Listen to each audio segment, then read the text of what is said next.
बहुत समय पहले की बात है। भोले बाबा की नगरी काशी नगरी में एक बहुत ही ज्ञानी और सभी शास्त्रों के ज्ञाता एक जोशी रहते थे। उस जोशी की ख्याति बहुत दूर दूर तक फैली हुई थी और दूर दूर से लोग अपना भाग्य दिखाने उस जोशी के पास आया करते थे।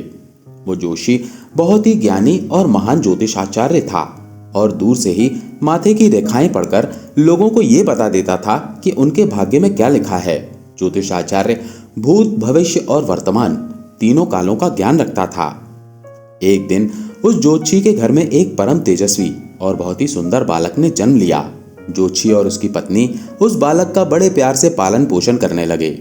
धीरे धीरे वो बच्चा बड़ा हुआ और उसकी अवस्था जब 7 वर्ष की हुई तो एक दिन बालक ने देखा कि उसके पिता के सामने बहुत से लोग बैठे हुए हैं और उसके पिता बारी बारी से सभी का भाग्य देख रहे हैं और लोगों को भूत, भविष्य और वर्तमान के बारे में भी बड़े अच्छे ढंग से बता रहे हैं। जब उस बालक ने ये सब देखा तो उसे भी अपना भाग्य दिखाने की उत्सुकता हुई और इसी उत्सुकतावश वो अपने पिता के पास पहुंच गया और कहने लगा, पिताजी, आप सभी का भाग्य देखते हैं और सबको उनके भाग्य के बारे में बताते हैं। आज आप मेरा भी भाग्य देख लीजिए और मुझे भी बताइए कि मेरे भाग्य में क्या लिखा है। उस अबोध बालक की बातों को सुनकर वो जोशी बोला, पुत्र, अभी तुम छोटे बालक हो, अभी तुम्हारी भाग्य दिखाने की अवस्था नहीं हुई है। जब तुम्हारी अवस्था हो जाएगी तब मैं तुम्हारा भाग्य अवश्य देखूंगा और फिर मैं तुम्हारे भाग्य के बारे में तुमको सब कुछ बता दूंगा। जब वो बालक अपने पिता के ऐसे वचनों को सुनता है तो उसके मन में थोड़ा सा दुख होता है। धीरे धीरे समय बीता। एक दिन वो जोशी अपने ही विचारों में बैठा हुआ था कि तभी खेलते खेलते उसका पुत्र उसके पास पहुंच गया और अपने पिता से उसका भाग्य देखने की जिद करने लगा। जोशी बोला, अच्छा ठीक है, मैं तुम्हारा भाग्य देखता हूं, मेरे सामने आकर बैठ जाओ।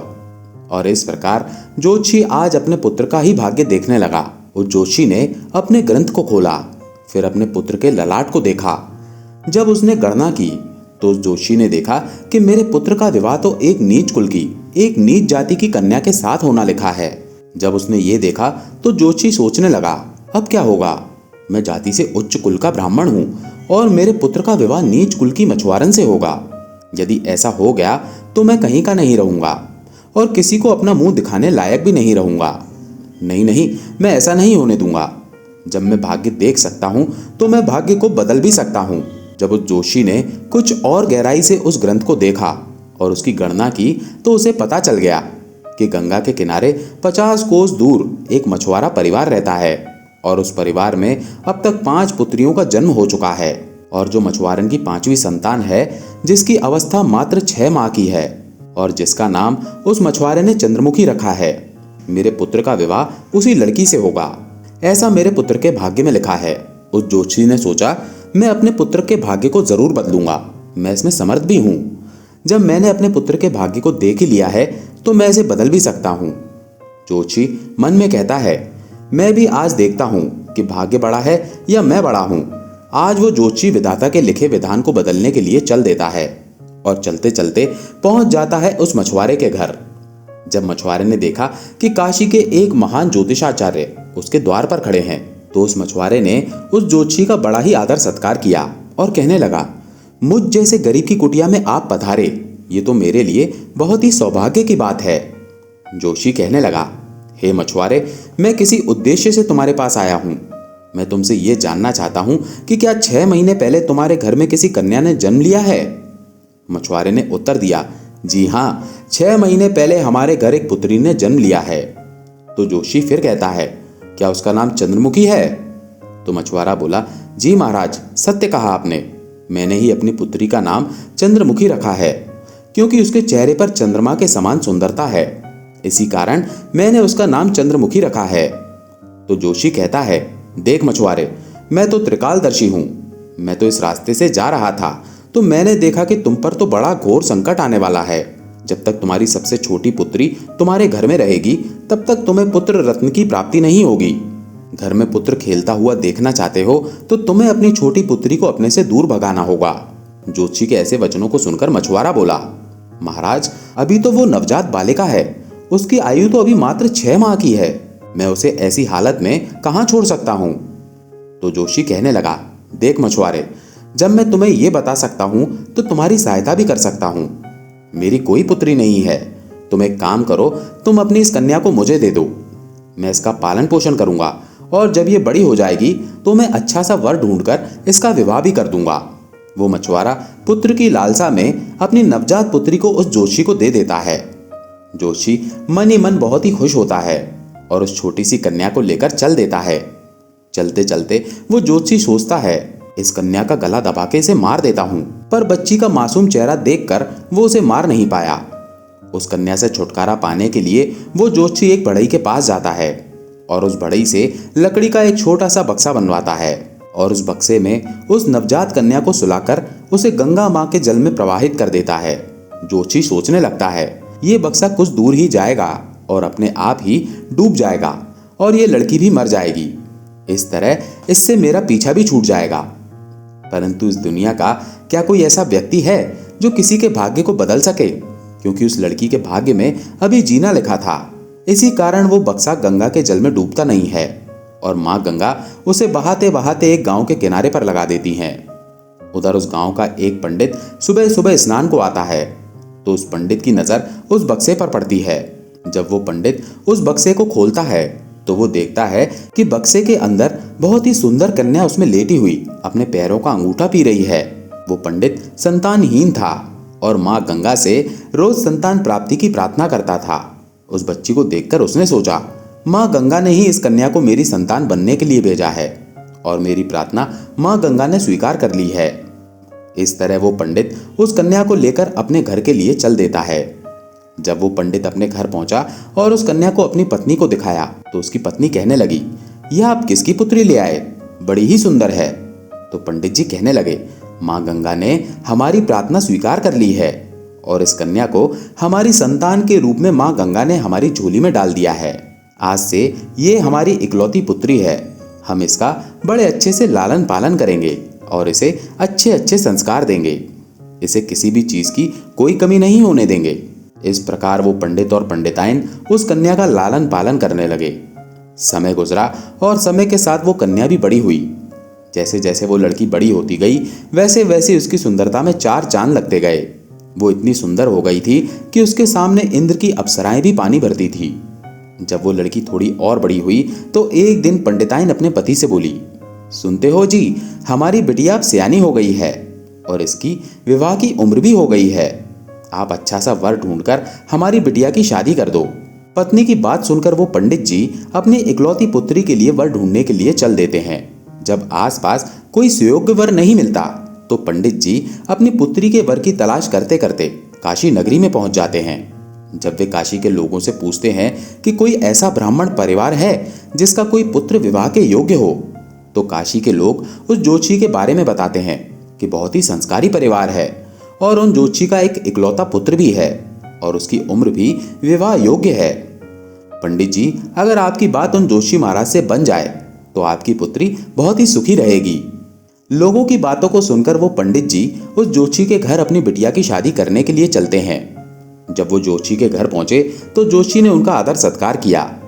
पंडित जी ने उन्हें अपनी पुत्री की सुंदरता के बारे में बताया और अपने आने का उद्देश्य भी बताया कि हमारी एक पुत्री है और उसका विवाह हम आपके पुत्र के साथ करना चाहते हैं।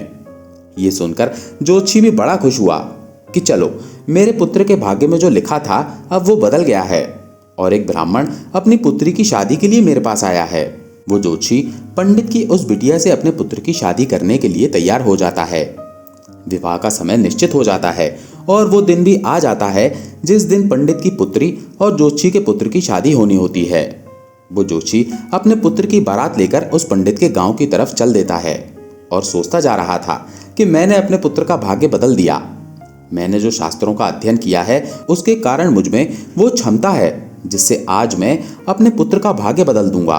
उस जोशी को नहीं मालूम था कि विधाता का लिखा तो स्वयं विधाता भी नहीं बदल सकते। जो लिख गया वो तो अटल और अमर है। जैसा उसके भाग्य में लिख गया वैसा होकर ही रहता है, चाहे कोई कितने भी जतन कर ले। इस तरह संयोगवश आज वही मछुआरे की कन्या पंडित की पुत्री बनकर उस जोशी के बेटे के साथ ही विवाह करने के लिए तैयार हो रही थी, जिसे उस जोशी ने पानी में बहा दिया था। उस मछुआरे की कन्या का जोशी के बेटे के साथ विवाह हो जाता है और वो कन्या जोशी के घर में आ जाती है। जोशी का पुत्र सुंदर सी पत्नी पाकर खुश था। पंडित की पुत्री सुंदर सा पति पाकर खुश थी। और जोशी इस बात से खुश था कि मैंने अपने पुत्र का भाग्य बदल दिया है। एक दिन किसी कार्य से उस जोशी के पुत्र को काशी से कुछ दिनों के लिए बाहर जाना पड़ता है। उस दिन वो जोशी महाराज अपने ग्रंथ की गणनाओं में लगे हुए थे। तभी उनकी पुत्रवधू ज्योतिषाचार्य के लिए चाय लेकर उनके पास पहुंची। पुत्रवधू को आया देख जोशी ने अपना ग्रंथ बंद किया और पुत्रवधू के हाथ से चाय का गिलास ले लिया और फिर आराम से चाय पीने लगे। उत्साहवश चंद्रमुखी बोली, पिताजी आप सभी का भाग्य देखते हैं, आज मेरा भी भाग्य देख के मुझे ये बताइए कि मेरी पहली संतान पुत्री होगी या पुत्र। जोशी ने चाय खत्म की और अपनी पुत्रवधू का भाग्य देखने लगे। अपनी पुत्रवधू का भाग्य देखकर तो उस जोशी के पसीने ही छूटने लगे। उसने देखा ये तो वही मछुआरे की लड़की है जिसे मैंने मरने के लिए गंगा में प्रवाहित कर दिया था, फिर ये मेरे घर में मेरी पुत्रवधू बनकर कैसे आ गई। जोशी चंद्रमुखी से बोला, पुत्री तुम अपने पिताजी की इकलौती पुत्री हो ना।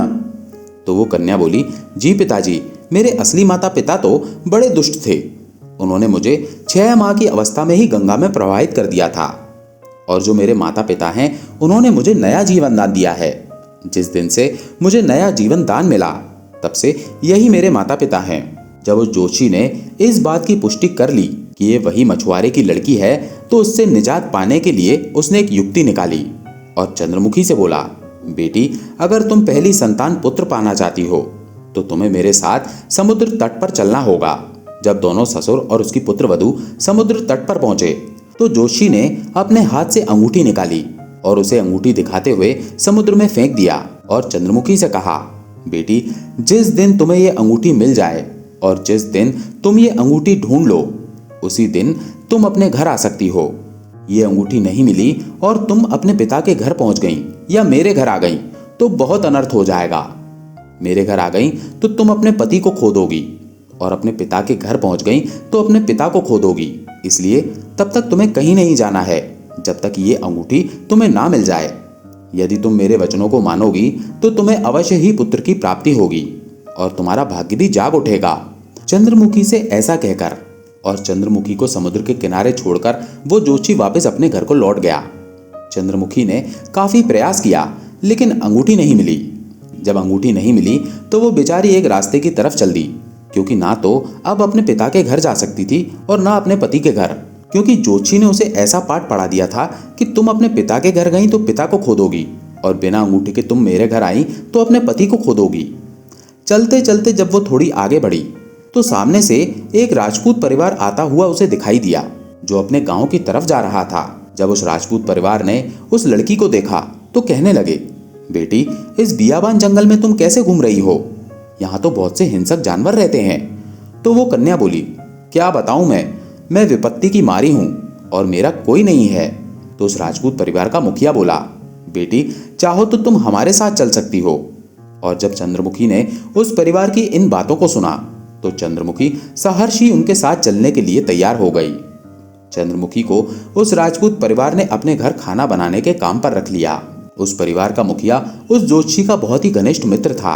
और उधर जब जोशी का बेटा वापस घर आया और उसने अपने पिता से चंद्रमुखी के बारे में पूछा तो ज्योतिषाचार्य ने झूठ मूठ का बता दिया कि गंगा स्नान करते समय तुम्हारी पत्नी चंद्रमुखी डूब के मर गई। जब चंद्रकांत ने यह सुना तो उसे काफी दुख हुआ। उधर राजपूत परिवार जिस गांव में निवास करता था उसी गांव का एक पंडित अपनी लड़की का रिश्ता लेकर उस जोशी के घर पहुंच गया। उस पंडित ने जोशी से जब अपनी पुत्री के विवाह के लिए प्रस्ताव रखा तो जोशी उस पंडित से बोले, हम अपने पुत्र के साथ तुम्हारी पुत्री का विवाह तो कर देंगे, लेकिन विवाह से पूर्व हम तुम्हारी पुत्री को पहले देखेंगे जरूर, उसके बाद ही विवाह करेंगे। क्योंकि जोशी को डर था कि कहीं मछुआरे की वही कन्या फिर से विवाह ना कर ले। पंडित इस शर्त के लिए तैयार हो गया। अब जोशी अपने पुत्र के लिए कन्या को देखने के लिए उस पंडित के गांव की तरफ चल दिया। उधर जो अंगूठी उस जोशी ने समुद्र में फेंकी थी उसे एक मछली निगल गई। एक दिन किसी मछुआरे ने समुद्र में जाल फेंका तो उसे वही मछली मिली जो अंगूठी निगल गई थी। मछुआरा पकड़ी हुई मछलियों को बेचने के लिए वहीं पहुंच गया जहां वो राजपूत परिवार रहता था। परिवार के मुखिया को मछली खाना बहुत ही पसंद था, इसलिए उस राजपूत ने उस मछुआरे से कुछ मछलियों को खरीद लिया और उन मछलियों को ले जाकर चंद्रमुखी से बोला, बेटी क्या तुम मेरे लिए मछलियां पका दोगी? तो चंद्रमुखी बोली, जी पिताजी, मैं मछलियां खाती तो नहीं हूं, लेकिन आपके लिए बनाकर जरूर दे दूंगी। और इस प्रकार वो मछलियां लेकर रसोई में काटने लगी। जब चंद्रमुखी ने एक मछली को काटा तो उसके पेट में से वही अंगूठी जो जोशी ने समुद्र में फेंकी थी, उस मछली के पेट से निकलकर जमीन पर गिर गई। जब चंद्रमुखी ने उस अंगूठी को देखा तो वो पहचान गई और अंगूठी पाकर बेहद ही खुश हुई। उधर वो जोशी अपने पुत्र को लेकर पंडित के गांव में पहुंचा तो अपने बेटे से बोला, पुत्र, इस गांव में हमारे घनिष्ठ राजपूत मित्र रहते हैं, पहले हम उनके पास चलते हैं, उसके बाद हम आपके लिए लड़की देखने पंडित के घर जाएंगे। जोशी उस राजपूत के घर पहुंचा। राजपूत ने जब अपने मित्र को आते हुए देखा तो वो बेहद ही खुश हुआ और उनका स्वागत सत्कार किया, उन्हें अपने पास में बिठाया और उसने चंद्रमुखी को आवाज दी, बेटी हमारे मित्र आए हैं, जरा इनके लिए भोजन पानी का इंतजाम करो। जब चंद्रमुखी पानी लेकर आई तो चंद्रमुखी ने जोशी को देखा, जोशी ने चंद्रमुखी को देखा, और जब जोशी के बेटे ने चंद्रमुखी को देखा तो वो अपने पिता से कहने लगा, पिताजी आपने मुझसे झूठ क्यों बोला कि चंद्रमुखी मर गई है? मेरी पत्नी तो जिंदा है और मेरी पत्नी जिंदा है ये आप जानते हैं, और ये जानते हुए भी आपने मेरा विवाह किसी अन्य से करने की कैसे सोची? तो वो जोशी बोला, पुत्र मैं भटक गया था, मैं विधाता के लिखे भाग्य को बदलने के प्रयास में इतने नीच कर्म कर बैठा कि कुछ पूछो ही मत। और उसने पूरी कहानी सभी को सुना दी और कहने लगा, मुझे अपनी शास्त्र विद्या पर कुछ ज्यादा ही घमंड हो गया था, जो विधाता के लिखे को मिटाने चला था। मैंने लाख कोशिश की लेकिन हुआ वही जो तेरे भाग्य में लिखा था, जिसका जैसा लिखा है वो होकर ही रहता है। दोस्तों ये था आज का प्रसंग। आपको आज का प्रसंग पसंद आया हो तो वीडियो को लाइक करके कमेंट में जय श्री कृष्णा जरूर लिखें। अगर आप हमारे चैनल पर पहली बार आए हैं तो कृपया हमारे चैनल को सब्सक्राइब जरूर कर लें। जय श्री कृष्णा।